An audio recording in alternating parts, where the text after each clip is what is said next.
My husband left me the night I was diagnosed with cancer. That's it. No fight, no words, no warning. I went to bed thinking we were about to face the hardest chapter of our lives together, and woke up completely alone. Everything that happened next nearly broke me, not just physically, but emotionally, financially, and legally. I thought I knew who I married. I thought I was safe. If you've ever trusted someone who turned out to be a stranger, hit that subscribe button. This story isn't just mine, it's a warning. From this point on, everything you're about to hear is exactly what happened. Kaitlyn Moore was 38 when her doctor called her back in after a routine screening. The tone in his voice told her everything before the words ever came. "Stage 1, he said. Treatable, but serious." She went numb for a second. But she didn't panic. Not yet. At home, her husband Eric hugged her tight. He said all the right things. He even cried. They had been married for 12 years. From the outside, they looked solid, comfortable careers. No children by choice. A calm house tucked away in the suburbs of Scottsdale, Arizona. But that night, something shifted. She didn't know it yet. But things had already been set in motion long before the diagnosis, long before the doctor's call, long before the hug. The next morning, she noticed his side of the closet was empty. Kaitlyn Moore stood in the bedroom doorway for several seconds before her mind caught up to what her eyes were seeing. Eric's side of the closet, half of their carefully color-coded life, was completely empty. The hangers were gone. The drawer he always kept locked was left open. Hollow. At first, she didn't even think of abandonment. Her mind leapt to more rational explanations. Emergency business trip, family crisis, maybe even a stupid overreaction to the stress of her diagnosis. But then she opened the bathroom cabinet. His toothbrush was missing. The cologne she had bought him for their 10th anniversary, the one he used every morning without fail, gone too. Downstairs. The house was exactly as they had left it the night before. Dishes from their takeout dinner still in the sink. The pill bottle from her oncologist still on the counter. The only new thing in the house was silence. By the time she checked the garage and saw his car was gone too, the panic settled in. She called his phone. Straight to voicemail. She called again and again. By 10 a.m., Kaitlyn had already texted him 9 times and emailed his work account. She even called the HR line at the firm where he worked. No one had heard from him that day. By noon, she was crying in the laundry room, clutching one of his old t-shirts. It took her 3 days to stop blaming herself. 3 days of telling herself that maybe the diagnosis had scared him, that maybe he wasn't strong enough to handle it, that maybe, despite everything. This was temporary. But what she didn't realize was that Eric's absence wasn't impulsive. It wasn't emotional. It was premeditated. She noticed it first when she tried to access their joint bank account to pay a medical bill. The balance showed $1,248. Just 3 days earlier, it had over $21,000. She stared at the screen, blinking, refreshing it twice before logging into her backup savings. That was empty too. The money was gone. The mortgage app refused her login. Password incorrect. She requested a reset. The email never came. She called the lender. That's when she heard the words that made her physically sit down. "I'm sorry, Mrs. Moore, but your name is no longer on the deed. Your husband removed you from the title 2 weeks ago." 2 weeks ago. That was before the diagnosis. Before the test results. Before she had even found the lump. She sat at the kitchen table with her laptop open, pulling up account after account, link after link, and with each login attempt, each access denied message. A chilling realization crept in. This wasn't fear, this was a plan. By the end of the first week, Kaitlyn had stopped crying. Not because it hurt less, but because anger had started to overtake despair. She didn't have much strength. Not yet. The diagnosis had thrown her body into survival mode, and every part of her felt like it was moving through molasses. But what she lacked in energy, she made up for in clarity. Something didn't add up. Eric wasn't just gone. He had erased her from everything they owned. And it hadn't happened overnight. She sat at the kitchen table, same spot she always did when paying bills. Except now there were no bills she could pay, not with empty accounts and a frozen mortgage. She opened his old laptop, the one he said he hadn't used in years. It still worked, and the password hadn't changed. What she found wasn't much. Just some archived emails, a few calendar reminders, a bookmarked page for real estate listings in Denver, Colorado. They didn't know anyone in Denver. That stuck with her. She began searching his name in social media platforms, even ones he didn't use. On LinkedIn. His job profile had recently changed. He was no longer listed as a partner at his firm. Instead, he had posted just 2 days before her diagnosis that he was starting a new chapter. No further details. No location. Comments turned off.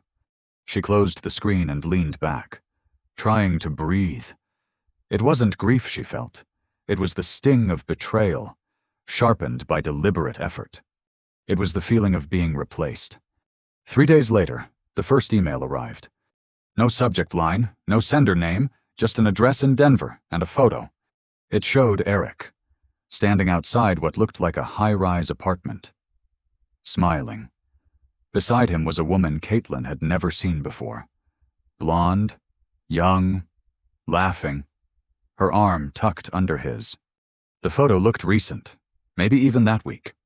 She stared at the screen for a full minute before she noticed the note attached. He didn't leave because you were sick. He left because this was always the plan. Her stomach twisted. Who sent it? Why now? Why help her? She checked the email metadata, but it was routed through an anonymous server. No name, no IP address she could trace. Nothing. But that single image changed everything. This wasn't a breakdown. This wasn't a scared man running away from hard times. This was something darker. Over the next 2 nights, she combed through shared cloud storage, text backups, deleted folders. Most were empty. But in a junk folder tied to an old iCloud account, she found a thread. Dozens of messages between Eric and someone labeled simply as B. She opened the first one. It was from over a year ago. B, I'm tired of waiting. You said we'd be together before the holidays. Eric, she's not ready yet, but soon. Just let me finalize the transfers. B, she's not ready or you're not, because I'm done being a side note. Kaitlyn clicked through each reply slowly. Numb. Every message was a confirmation, a timeline, a map of her own betrayal. The emails revealed that Eric had been seeing this woman for at least 18 months, possibly longer. That he had been planning to cut ties with Kaitlyn quietly, gradually, while securing assets and legal distance. What she didn't find in those emails was even more telling: any mention of the cancer. He hadn't told B about it. He hadn't mentioned it in any message, before or after he left. Which meant he hadn't run because she got sick. He'd already been planning to run long before that. That night, Kaitlyn didn't sleep. She sat in the dark, holding her phone, staring at the single photo someone, possibly a stranger, had sent to warn her. Not because they cared about her, but because they clearly hated him more. And in that moment, she made a quiet vow to herself. If he had planned this so carefully, then so would she. The next morning, Kaitlyn booked a consultation with a lawyer. She didn't tell anyone, not even her closest friend.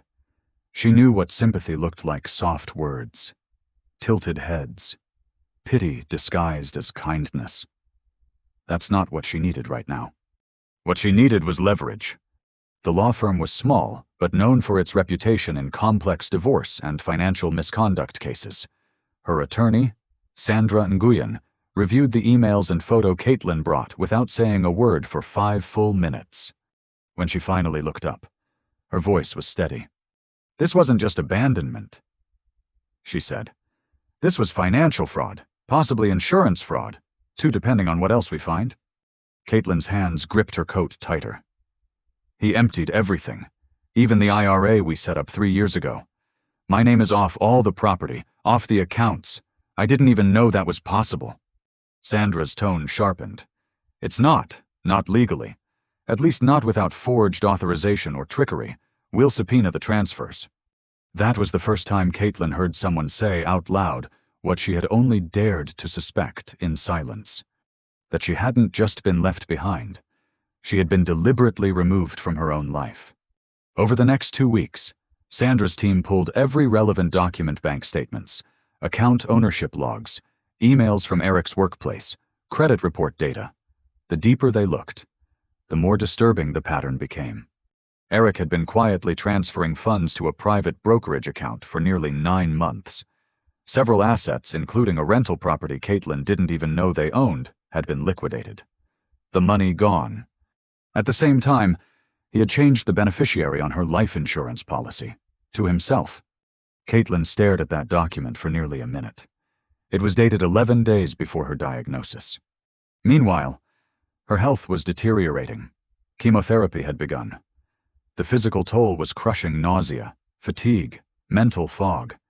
But even on her worst days, she forced herself to sit upright and continue tracking everything. She created a timeline, a list of transactions, a folder of passwords and printouts. And then one night, while reviewing the archived emails again, she caught something she had missed. An address. In a confirmation email Eric had forwarded to B, he included a billing statement. It showed a forwarding address for package delivery in Cherry Creek, Colorado. Kaitlyn typed the address into Google Maps. It was a high-rise condo building, expensive, newly built. Sandra's team followed up through a private investigator and confirmed what Kaitlyn already suspected. Eric was living there, and B was Brittany James, 27 years old, former administrative assistant at Eric's firm. She had no criminal record. Her social media was sparse, curated. Pictures of yoga studios, smoothies, travel snapshots. Nothing explicit, nothing scandalous. Just clean, curated normalcy. What wasn't normal was the timeline. Sandra's investigator traced Brittany's apartment lease to over 8 months prior to Eric's disappearance. He had been funding it quietly through business accounts. Business accounts that Kaitlyn had helped him set up. The betrayal kept growing, and with it, so did her case. Sandra presented the findings to the court under petition for emergency asset freeze, arguing that Eric's sudden disappearance, combined with the evidence of long-term deceit, posed a clear risk of asset dissipation. The judge agreed. Within 48 hours, Eric's accounts were frozen. A court order required him to respond within 10 business days or risk default judgment. But that wasn't the end. 1 week later, Kaitlyn received an envelope in the mail. No return address. Inside was a printed page, just one. It was a copy of a notarized form, dated 3 weeks prior to her diagnosis, attempting to grant Eric medical power of attorney over Kaitlyn. She had never signed it. But her name was there, her signature, perfectly forged. At the bottom of the form was the name of the notary public, one Kaitlyn had never met. She sent the document to Sandra immediately. "If he had successfully filed this after your diagnosis," Sandra said, "he could have made decisions for you if your condition worsened, financially, medically, legally." Kaitlyn didn't respond. She didn't have to. The silence said everything. He hadn't just left her to die. He had tried to own what came after. The courtroom was colder than Kaitlyn expected, not just in temperature but in atmosphere. It had been 46 days since the last time she had seen Eric in person. She had imagined this moment 100 different ways: confrontations, shouting, tears, maybe even regret in his eyes. But none of that happened. Eric sat at the defendant's table, flanked by a man in a navy suit, his lawyer. He looked clean, comfortable, as if nothing had happened. He didn't look at her once. Kaitlyn sat still beside Sandra, breathing through the nausea that had returned just minutes after she stepped out of the car. The chemo wasn't kind this week, but she refused to postpone the hearing. She had waited long enough. The judge called the session to order. It was a preliminary hearing, not the trial, but important nonetheless. Sandra opened with a calm but direct summary: marital abandonment, financial deception, and suspected document fraud. She introduced the photo, the emails, the asset transfers, and the forged power of attorney. Everything was documented, everything time-stamped. When it was Eric's attorney's turn to speak, he stood and, without even acknowledging Kaitlyn, began with a familiar tactic. My client deeply regrets the circumstances of his separation from Mrs. Moore. However, these actions were made under emotional duress following a medical diagnosis that placed great strain on their marriage. Sandra leaned forward slightly, almost amused. The diagnosis came after the accounts were emptied, she said. And after the property transfers, we have documentation that shows he began removing her from shared financial agreements months earlier. This wasn't emotional distress. It was orchestration. The judge raised a brow. And the forged medical power of attorney. Eric's lawyer hesitated for a beat too long. We are currently investigating the legitimacy of that document. Kaitlyn's gaze didn't leave Eric. He still hadn't looked at her. After the hearing recessed for review, Kaitlyn stepped into the hallway outside the courtroom. Her hands trembled slightly, a combination of meds, stress, and the weight of being in the same room as the man who had tried to erase her. She didn't say anything, neither did he. But Eric lingered by the water fountain, glancing at her sideways before speaking so quietly she almost didn't hear. You should have just taken the settlement. Kaitlyn turned her head. You mean the offer to walk away with nothing while you keep the house, the accounts, and pretend I never existed? Eric's lips tightened. I told you I needed out. Her voice dropped cold. You told me you'd be there. The night I got the diagnosis. You said, we'll get through this together. Then you disappeared. A silence hung between them like fog. You don't know everything, Eric muttered. Kaitlyn didn't flinch. No, but the court will. Back in Sandra's office that afternoon, Kaitlyn reviewed the settlement Eric had proposed before the hearing. It offered zero financial compensation, no property, no access to retirement accounts, not even spousal support. He had truly expected her to accept it quietly. But now the tide was turning. That same week, the notary listed on the forged document agreed to testify. She admitted she had never met Kaitlyn, and had only stamped the signature as a favor to Eric, who told her Kaitlyn was too sick to come in person. That statement alone opened a new door criminal liability. Sandra filed an immediate petition to escalate the case from civil to criminal court on grounds of fraud and intent to exploit a medical condition for personal gain. Eric's attorney tried to delay, but the damage was done. By the end of the week, Kaitlyn received a notification from the court. Eric's accounts would remain frozen indefinitely. He was ordered to return all transferred marital assets until the fraud claims were resolved. The house back under joint ownership, his brokerage accounts pending seizure. Kaitlyn didn't smile. She didn't cry. But that night, for the first time in weeks, she slept. And when she woke up, she felt something strange stirring inside her. It wasn't peace, not yet. But it was the beginning of control. The courtroom felt different this time. Heavier. There were more people, more tension, and more eyes on the woman who had, until recently, been quietly living in the suburbs, a name unknown outside her circle, now standing at the center of a case that was quickly becoming a local media curiosity. Kaitlyn Moore versus Eric Moore, a case of medical betrayal, financial manipulation, and forged authority. The judge had ruled the civil and criminal proceedings would be heard jointly, given the overlapping evidence. It was risky but efficient. Kaitlyn wore a dark green blazer that day. Her hair, thinned from treatment, was pinned neatly back. She walked slowly, but steadily. The courtroom went still when she entered. Eric was already seated. He looked less polished this time. The sharp suits were gone. He appeared tense, defensive, and for once, he looked up as Kaitlyn passed. Their eyes met, and something in his face shifted. But whatever regret might have flickered there, it disappeared just as quickly. Sandra led the opening arguments with precision. She laid out a timeline.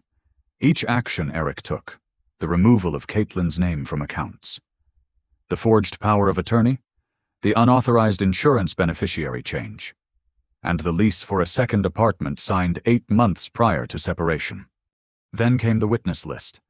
The notary, the financial analyst, the insurance company representative. Each confirmed the same truth: Eric had knowingly taken steps to isolate and disempower his wife, all while pretending to be supportive. The emails between Eric and Brittany were displayed on screen for the courtroom. Their tone was casual, cold. She'll be too tired to care about lawyers once chemo starts. Just get everything moved before she figures it out. A murmur spread through the seats. Kaitlyn didn't look at Eric.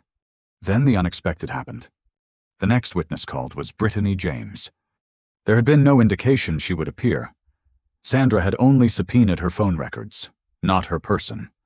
But Brittany had voluntarily agreed to testify the day before. She walked into the courtroom quietly, hair pulled back, oversized coat draped over her shoulders. Eric looked at her in disbelief. Brittany didn't look at him. Under oath. Her voice was subdued, clear, controlled. Yes, I was in a relationship with Eric Moore. Yes, I knew he was married. No, I didn't know she was sick until after he left. Sandra raised a brow. You're saying he never told you about Kaitlyn's cancer diagnosis?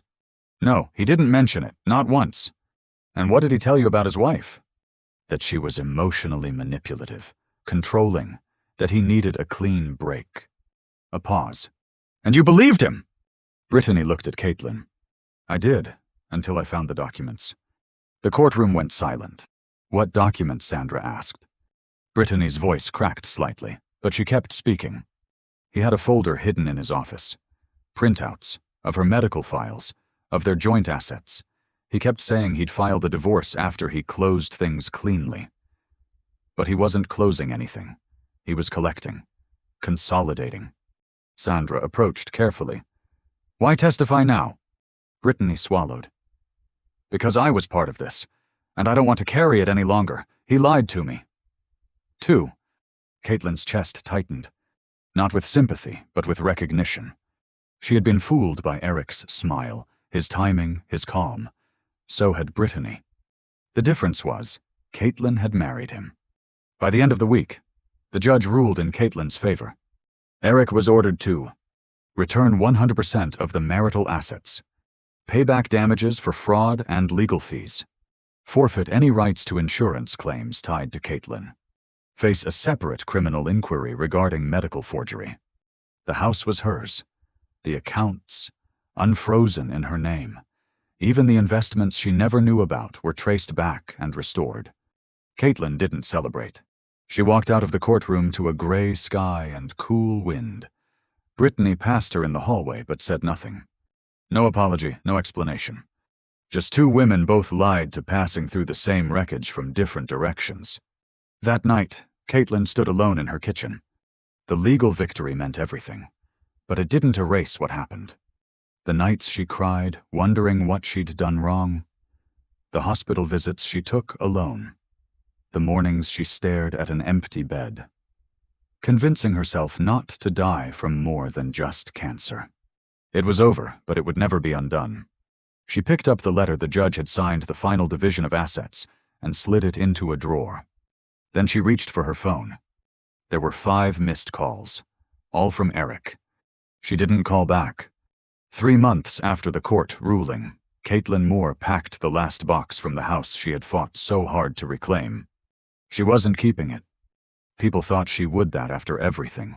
She'd want to hold on to the place, the victory, the physical proof that she had won. But Kaitlyn didn't want the walls that had watched her world collapse. She didn't want the kitchen where she had once stood smiling, only to later cry alone on the floor. And she didn't want to sleep another night in the room where the last thing Eric had said to her was a lie. So she sold the house, at a profit, and moved somewhere smaller, quieter. Not to start over, because no one really starts over, but to begin something different. Her new apartment was 2 bedrooms. The second room held only sunlight and books. She bought a new bed, a new couch. She kept very little of the furniture from before. Only a small wooden table she had once found at a thrift store long before her marriage. Long before everything. Her hair was slowly returning. Soft, lighter than before. The mirror no longer scared her. Neither did silence. She spent mornings walking, afternoons reading, nights letting herself sleep when the sleep came, not when she forced it. There were days she cried, moments of grief that came sharp and without warning, especially when someone said, "You're so strong." Because strength wasn't a choice, it was a last resort. She never responded to Eric's calls. After the third voicemail, she blocked the number. Not because she was angry, although she had every right to be, but because she was done giving him access. He had taken enough. The money helped. Of course it did. She didn't pretend otherwise. Reclaiming the assets gave her options. Medical care. A cushion to breathe. A chance to build something on her own terms. But what changed her life wasn't the bank account. It was the moment she realized she would never again explain herself to someone who tried to diminish her. One Sunday morning, Kaitlyn opened her laptop and started writing.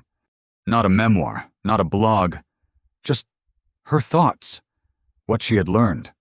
About betrayal, about survival, about what love is not. It wasn't for anyone else at first. But the more she wrote, the more people started to find her women who had gone through similar storms. People who didn't have words for their pain until they read hers. She didn't become a public figure. She didn't want to. She just became visible, and that was enough. A year later, on the anniversary of her diagnosis, Kaitlyn sat alone at a quiet cafe overlooking a small lake. She ordered tea. No celebration, no dramatics. Just a moment to look at where she was and how far she had come.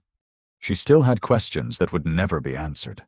Wounds that might never fully close. But she also had herself. And finally, that was enough.